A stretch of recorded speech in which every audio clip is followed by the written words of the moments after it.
附录：横线20240501已知有5座宫庙井号天上圣母劝世人赶快井号求天道：北港朝天宫1983。大甲镇澜宫1987，竹山莲心宫1979，大村福圣宫1986，白沙屯拱天宫2024圣区。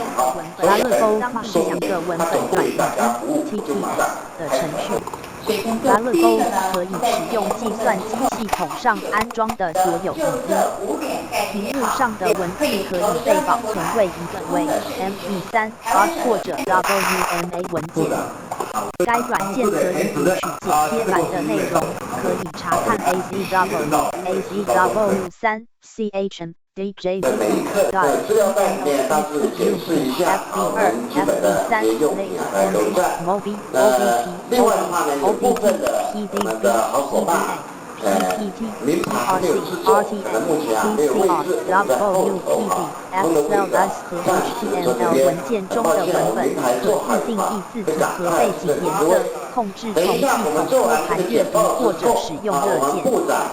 达乐沟使用微软的语音 API 3的各种版本，它可以改变语音的参数，包括语速和语调。用户可以利用特殊的替代清单，以提高语音的清晰度质量。当你想改变的单词拼写时，这个功能就非常有用。修正发音规则使用 widgets 的语法。2003-12年级教育部长致辞及校长报告，南投日月潭青年活动中心为韩族一族取的第4组6让。以及我们有一个卡拉 OK 之夜，有一个良师之夜，都在这个地方好，那我们在这个部分等一下是离开的时候，我们可以由各位的左手边的直接出去，就是我们那个草坪过了草坪以后就是我们拍团体照的位置。那我们现在热烈掌声欢迎我们救团的总干事苏总干事来为各位做简报。大甲镇澜宫1987，竹山莲心宫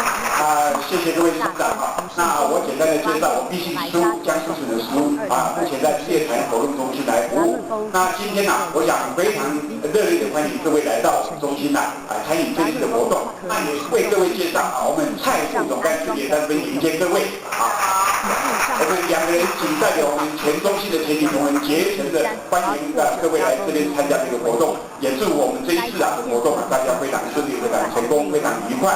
那最主要，刚刚金主任所讲的日月潭在9月之前跟9月之后有非常大的一个差别。9月之前它是属于南投县政府的一个风景区9月之后，政府为了全力来推展这个观光活动提升到交通部观光局，成立了日月潭国家风景区管理处，那有更多的经费来建设我们的整个这个日月潭所以我们这边跟公版处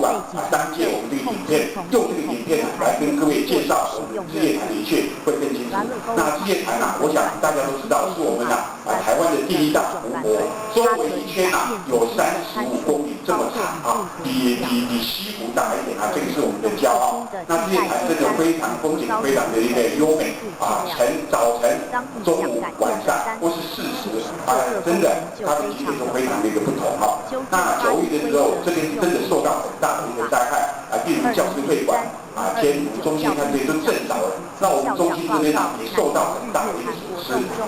各位看现在的这个接待大厅以前都不是这样。那9月之后我们团部的花了很多的经费把中心做一个非常大的一个改变，例如说这个接待大厅，还有一个咖啡厅，还有上面的房间本来是上下铺的，全部改成合适的一个套房。还有旁边我们本来小小的一个蝴蝶园，风景区管理处以后扩充为一个很大的一个蝴蝶园，它总共赏蝶步道有将近1公里，还有一个100多坪的一个四面的一个广式的一个蝴蝶园我们也充分利用这个蝴蝶园做了很多蝴蝶生态的一个活动蝴蝶生态的活动。那我想团里面的真的都是受到我们各个学校的一个帮忙，所有的团务的工作真的都是我们学校各个方面来配合那今天真的我们日月潭活动中心很荣幸、很高兴有这个机会来为大家服务。如果有服务不周到的地方啊，请大家多多包涵，也尽量把这个不妥善的地点啊，能够告诉我们啊，让我们有改进的机会。那现在啊，我们就用这个DVD 的这个影片来为各位介绍啊，我们这个整个日月潭现在是更漂亮，因为有更多的经费来做软硬体的这种建设哈。那我们现在我们就马上开始来播放哈。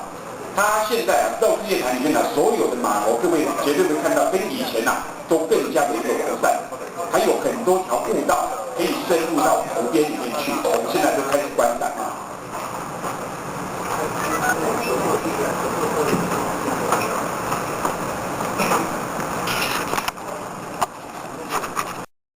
追寻，人生都有缺口，教育也有缺口。那么任何事情没有十全十美，但是在追寻的过程当中，它本身就是一个完美。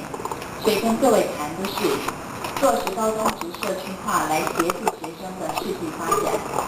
那么原先这个题目应该是刘永水校长，那原先我的职务是辅导员，那么但是因为家里头有些事情，所以呢，这点替我的辅导员校长。那么刘校长呢，也因为有事情，所以我来替他。所以各位，这就是人生生命的缺口有互补的作用。那我想跟各位谈的大概分成4项。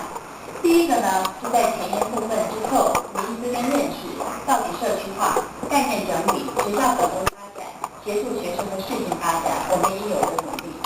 那么在前言部分，我们知道讲任何政策要不要落实的关键是在关键的我们，各位被推荐出来，那么就是一个关键的着力点。但是很多的关键会影响我们的作为，作为会决定到底是成功还是失败。那么因此，我们怎么样来看待我们的社区化？对于社区化，大家很多的迷思都认为说这是一个不去除教的教改新政策，这是在消除明星学校，这是在限制社区内就读，这会使我们的品质普遍的下降。那么这也呢，就像是早早街、清新道路这么样的叫做社区化。那么也有说参加才有经费，因为去年必须普遍全面参加。那么也有人认为上有政策，我下有对策，不管你怎么做不一样，但是我依然是我。那么对于社区化应该有个认识，这个7点是经过这1年半之后，我自己深深对社区化用自己的角度来评论，它是具有这个7项特色的。那么因为今天时间真的非常有限，我没办法一一跟各位展开，但是我想说，充分的民意支持，曾经做过实证研究，高达79%的民意是支持社区化的。那么各项的实证研究书面参考各项的一个资料。那在概念整理这部分呢，我想要很清楚的就这5点概念。如果我们都很清楚的话，社区化在我们的脑子里就会勾勒一个非常明晰的一个概括出来。在高中职学区化跟高中职社区化，各位要用一个不等号，两个是不相同的。高中职社区化绝对不等于目前国中限定区域就学而已。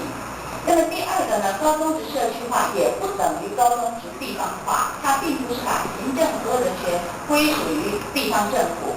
那么第三个，高中职社区化到底是什么？它只是讲说有一个社区的地理范围，这个不同于行政区，也不同于地理区范围，它是一个居民的，是一个同盟的。那么透过这样的一个地理区的一个社区的范围之后，透过教育资源的整合，大家互通有无，在师资上、在设备上、在课程上头可以互相的结合，那么成为一个适性学习的社区。也就是讲，这个社区里的所有的孩子，不管他是资优生，不管他是身心障碍的同学，不管他的性向是走于普通教育，不管他的性向是走于地理教育，在这个社区里头都可以提供他所需要的整个的课程，整个的一个学制。那么当这一步完成之后呢，要延伸学校的教育，去回应社区民众，而使这个社区成为一个终身学习的社区。那么这就是我们社区化的一个基本精神跟内涵。所以因此，各位刚刚的那些迷思可以经由这个定义而解决掉了。那么第4部分呢，是高中职社区化跟12年国教有什么样的关系？这里头12年国教有很多考量的因素，但是这些因素呢，在高中职社区化的内涵里头，其实都一一的呼应，在做铺平台的一些的工作。所以因此，高中职社区化呢，确实是为12年国教来奠定基础，来做一个平台试探的一个工作。当然，它也并不等于12年国教。那么，在掌握焦点部分，我个人认为讲是各位都来自于各个学校，或许社区化经过了几年的试探，经过了一大群的专家学者，他所建构出来的策略跟架构非常的庞大。那么我们在学校里头到底要从哪里切进来？所以因此，我们了解计划架构，扫描一下，然后学校因应以及我们应该有的一个作为。那么在架构部分呢，各位可以看到，它整个的推动架构是这么样大，但是事实上学校在目前阶段只是做黄色的这两个框框，怎么样形成一个视听学习社区？怎么样在这个视听学区里头去建构这个系统？那么我们后面呢，再来跟各位做概括的介绍，内容部分我就不跟各位细述。那么怎么样去建构这样的一个视听学习社区？其实这里头很多的指标告诉我们这个学期怎么建构，各位可以从书面上参考出来。这3个就是一个视听学习社区，彼此相连，但是并不冲突。那建构起来呢，各位可以看到，白色的是指的地质视听学习系统，在这边要有这样的一个课程。那么蓝色的呢是普通的视听学习系统。那么接着呢，红色的部分是资优的学习系统，也可以建构其中。接着就是身心障碍的视听学习系统，也就是这些系统呢，必须是每一个社区必然要存在、要建构出来的。那么它办理的项目，再请各位参阅书面。之后在这些架构当中，我们要做一些开花结果的一些事情。所以这里头所呈现出来，譬如说学科分级的教学可以在学校推动，譬如说学校的这个内科的一个整并，核科也可以办理，领域课程的整合或者是课程的整合，那这些等等呢，都是在这个系统当中，比如说老师的教师进修，课程的区域合作，转型综合高中，有些学校呢配合学校的发展，要转型综合高中，或者是校内的各项辅导的机制，这些等等，推动学生的学习档案，定期举办教学或者是辅导的观摩。各位可以从这些句子里头可以看，它并不等于小阶，共同建立中辍生的一些辅导机制，建立校际之间合作的辅导机制，办理社区的招生宣导，这等等的活动，就是在刚刚的那个4大系统当中，我们一一的在11项里跟12项里头去选择3项以上来办理。那么结果之后，一个视听学习系统就会在视听学习社区里头建构完毕。那我们的学生呢，就可以在这里头得到他该有的一个教育。那么接着站在学校里头，我们到底应该有所因应跟作为。那么以文华高中为例，我只用我们的目录的内容跟各位报告，这是我们在校务会议里头跟老师们做的一个宣导，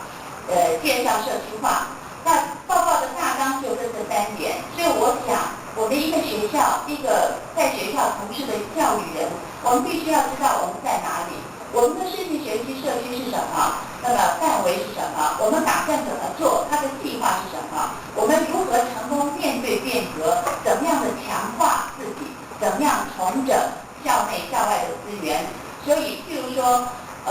台湾省有39个视听学习社区，台北市有3个，高雄市有3个。那么各位可以去了解你的视听学习社区是什么，你的合作学校是什么，你的学校里头跟这个社区里头的各项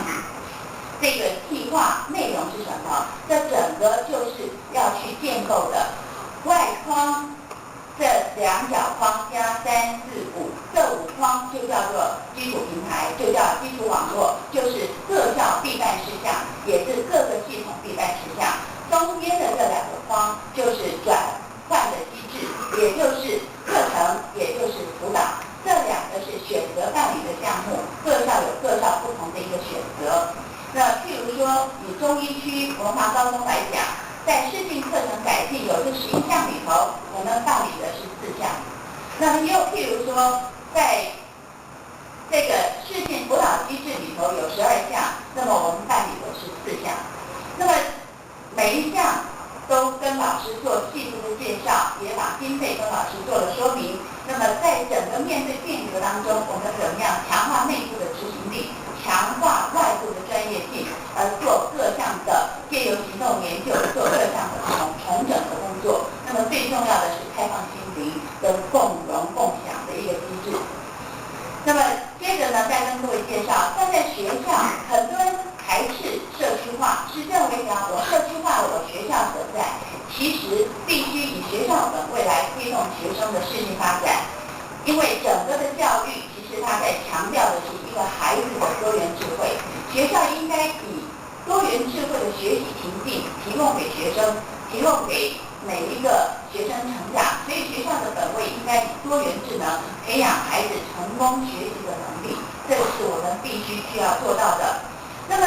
配合这样的一个潜能之后，怎么样去视性多元智慧达到自我实现，激发潜能，就是我们教育的工作。那么教育的工作呢，在视性上头，孩子有弱势、军事、优势不同的智慧，要有不同的教法，但是要给他一个全人发展的一个目标，让他有竞争力，可以成为卓越人才，让他有学习能力，可以进行一个成功的人生。那这样子配合我们的社区化，配合学校教育的工作，那么教育的品质当然可以提升。那么接着呢，就是怎么样子把社区化的精神融入到了学校的本位。我这里头就不再加以举例，只是把重点跟各位做报告。校内必须整合，整合自己学校的师资，水平的整合，垂直的整合，跨区的整合，这等等。好，那我只举一个封面给各位看。学校里头必须要去协同教学的整合，怎么样子去用Knowledge Link 去做整个学校的一个团队的一个成长。那么这个是校内必须要有工作团队，然后水平跟你同级的高中高职做整合，可以跟大学、小学、国中做整合，可以跨区做整合，我跟其他的社区做整合。总而言之，要成为一个学习型的一个组织，要戒除一个平庸文化。我想我就用这个平庸文化来代替今天的结语哈。那你想说我要将来要做什么？要做芭蕾舞者吗？他说 no。好，那么说做一个护士吗？他也说 no。做一个经理人吗？他也说 no。那么做个魔术师呢？也不要。那么做一个消防员呢？也不要。要做一个热门歌星吗？也不要。要做一个金庸不要啊？也为什么？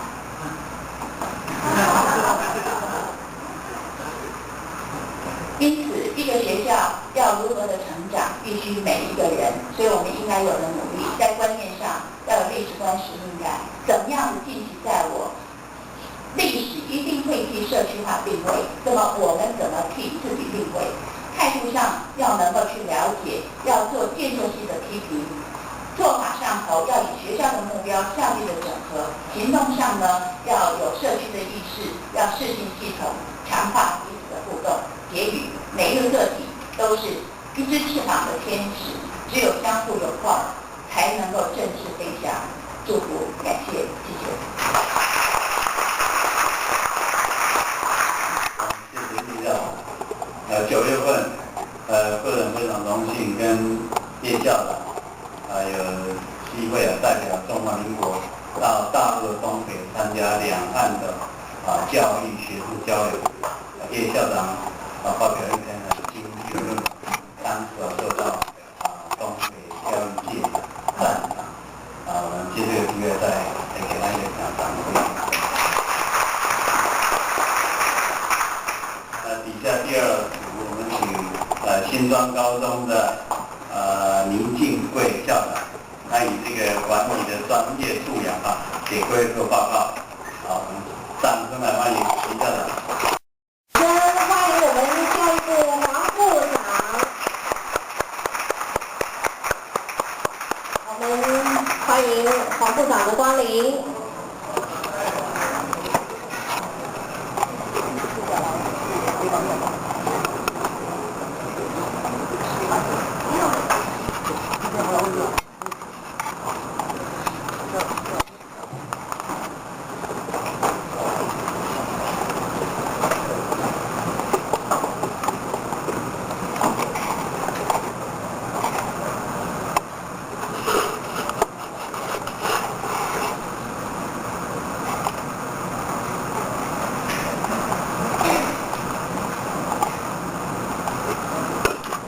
全国高中职校教育发展研讨会开幕式开始，我们首先请承办学校台中高工陈校长报告。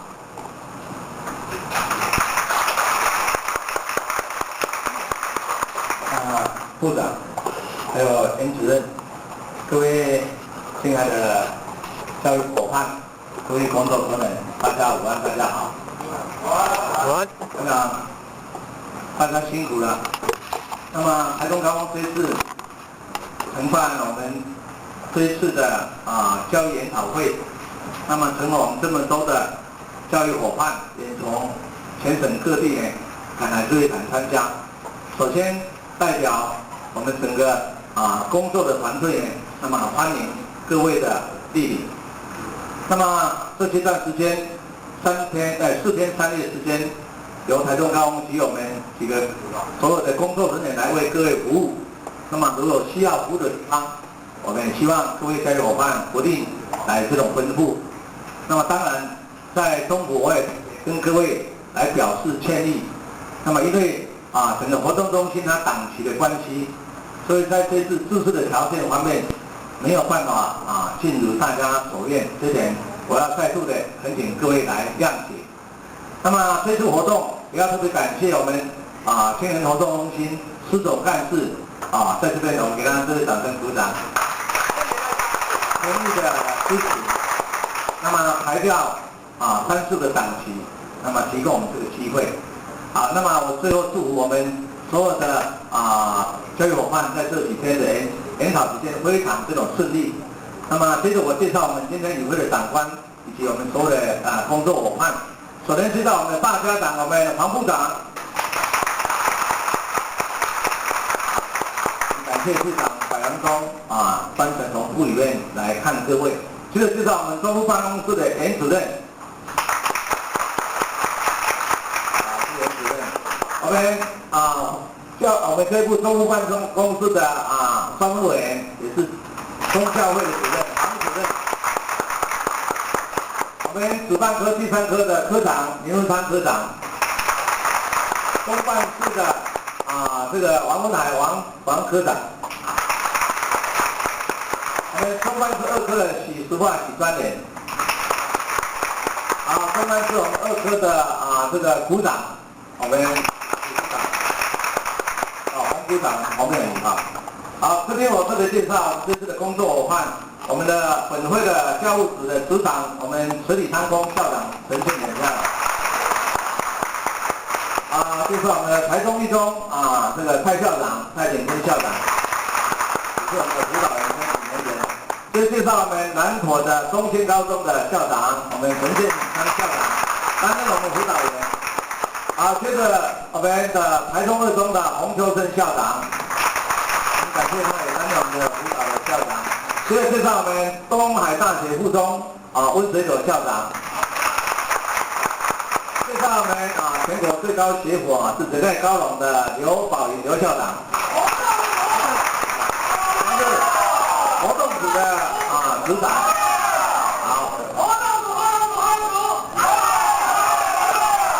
我们给活动组一个热烈掌声。那么接着我们这后面有一个我们教育部中办的郭庆雄郭专员，郭办公委员。这是我们第3科的罗清玲股长。第3科的这个赖光荣赖专员。好，那活动中心的我们的副总干事蔡副总。接着介绍我们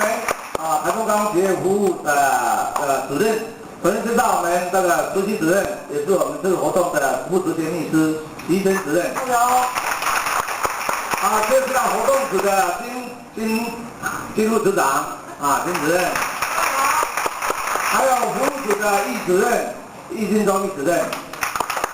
那么还有活动组的许志的张淑娟张主任，以及我们这个服务组的目前在照相的廖组长廖主任。好，最后介绍我们的苏乙本校的毛组长毛文先组长。大家好。也是我们台中高工的这个合作社的主席，我们称他为毛主席。好，谢谢。部长致辞。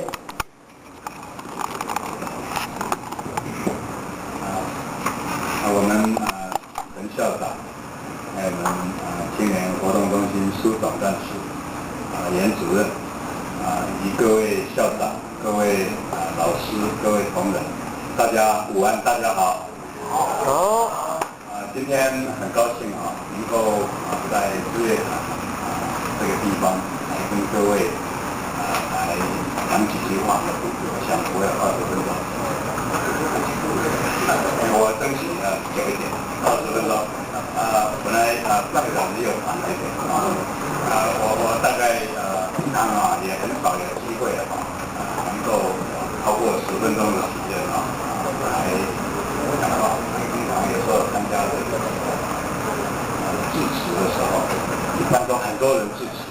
知道我的时候，我就想言简意赅就2分钟就致辞完毕。不过今天我想各位来这里参加这个是一个类似等于是说这个研讨会那我希望这个机会也来谈几个有关高中职的一些相关问题。我过去还没有到部里的时候，我在这附近也消磨掉快2年的时间。以前因为921地震的关系在南投为中心旁边涉及差不多6、7个县市来进行这个重建的工作。后来又因为有桃枝台风，还参与了，必须要负责救灾的工作，所以在这里几乎也用掉了大概快2年的时间，总共600天的时间在这附近像日月潭当时也是残破不堪。今天看到日月潭可以说是恢复昔日的风貌，其实是比以前更好，因为在921之前，日月潭其实有点在没落，经过这样921以后它能够重复再起，今天能够有机会在这个日月潭畔能够来跟各位来讲几句话，感到非常高兴。以前后来在这边到部里去，我一个最大的感觉就是，以前在做这个所谓灾后重建跟做教育重建，人家问我说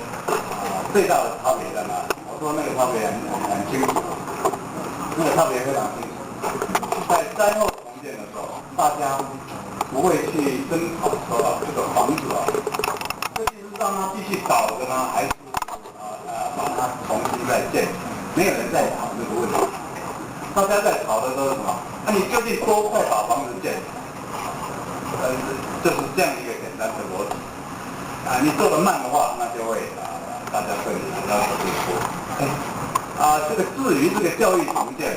这个问题就复杂了。这个问题是说，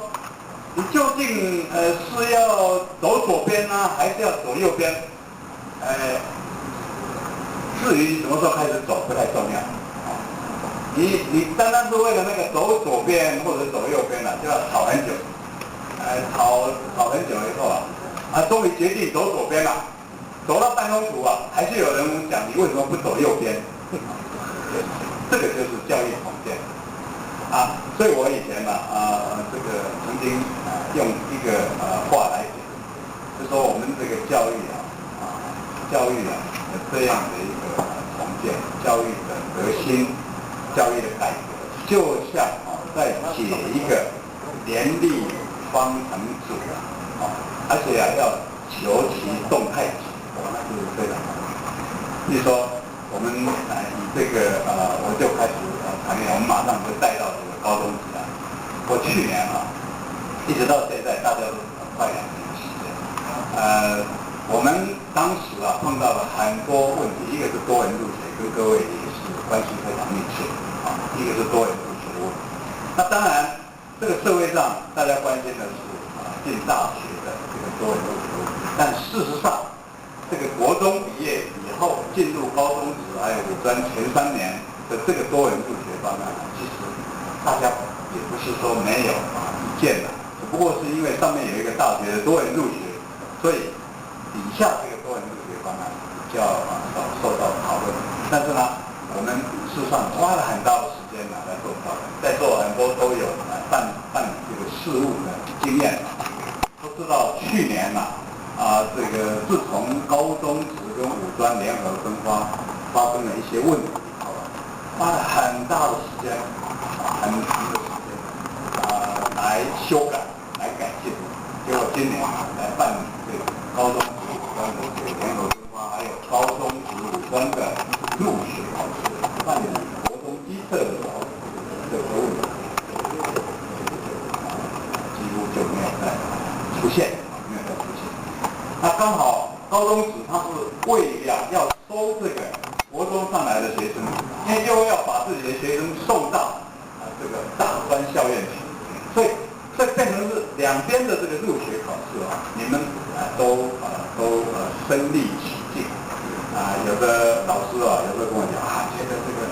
烦恼不堪，因为因为这阵子那细节非常多，有时候这个看完了或者是听完了就忘掉了，那家长来问有时候还答不周全，那家长一般都是很焦虑的，他没有办法从你这里拿到答案，他就觉得这个多元入学这个方式对他的小孩可能不利所以他就开始担心这个多元入学，我就希望能够再来做调整。所以像这个多元入学的这个部分我相信各位在高中时教书的老师或者校长经常要面对的这个问题，这是第一个。那第二个就是跟课程有关的。不过这个部分经过1-2年来的调整我们的了解比如说包括大学入学，我们从明年以后呢就要把这个5种入学的方式简并成为2种，一种叫甄选，一种叫做这个考试，对吧？大概把这个甲乙丙3案就变成1案了，然后把这个推荐还有这个推甄这个申请跟推甄就把它定成1案叫甄选。所以现在5案变2案，大家都比较能够接受简单来说。而且呢，指定考科呢就因为把甲乙丙案定了所以指定考科就从3科到6科，这个是做比较大的。而且我们各方面都采用联合这个收件的这个方式来办，所以使得本来这个学生要如符封存的，现在都可以非常的简化。那这样的话，我觉得确实是给大家很大的方便，所以应该这部分改进大概到此为止。而且你后来想，后来仔细看，很多人都误解说申请跟推甄好像占了我们整个员额的可能有40-50%，好像40-50%，其实根本没有。其实那个申请跟推甄它所占的员额事实上只有差不多20%左右根本连30%都不到。我们是可以到30%，但事实上它差不多只有20%。所以我们的多元其实是相当有限度的多元。其实100% 里面只有不到20%，差不多是89%给这个申请和推甄，其他80%还是用考试的这个方式。我个人都觉得这样太不够多元。我们社会走到今天这个地步，还不能够容忍一点点多元其实我觉得对我们社会应该检讨，但是这个也要怪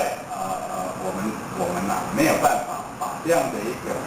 这个讯息很强烈的这个传达，因为大家还被原来的那个狭义的公平的这个概念牵住、限制住，所以没有办法好好的讨论这个问题。我想应该经过这1-2年以后应该会比较有机会，大家在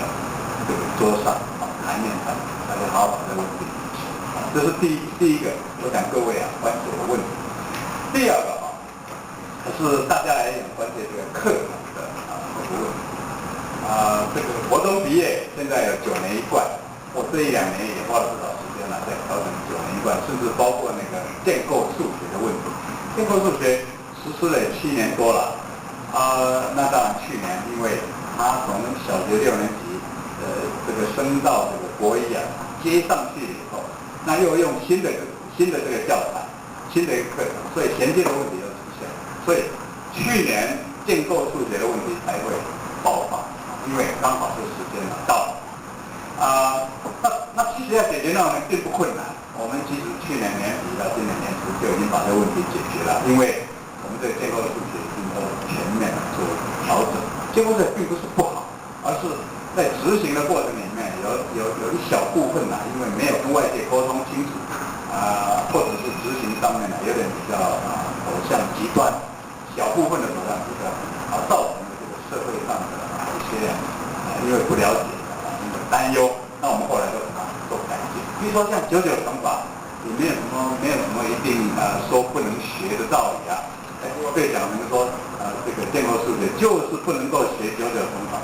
完全是一个误解。那我们再把话讲清楚，那我们再把这个纲要做好。现在数学建构数学问题，现在经过我们后来跟中华民国数学会做了很大的调整跟努力这个问题我想处理。倒是我们这个国中小9年一贯的课程，我们现在要升到这个高中我们这个高中10的这个主要的高级中等高中的这个课程以后我们还有高职，还有这个5专前3年的这个核心课程就是说我们这个高中的课程从前年开始前年我们就为了因为实施9年一贯，等于是我们这个高中时事实上这个课程是怎么样？下接国中，上接大学，所以你这个高中的课程蛮麻烦的。高中的课程你要搞得又要能够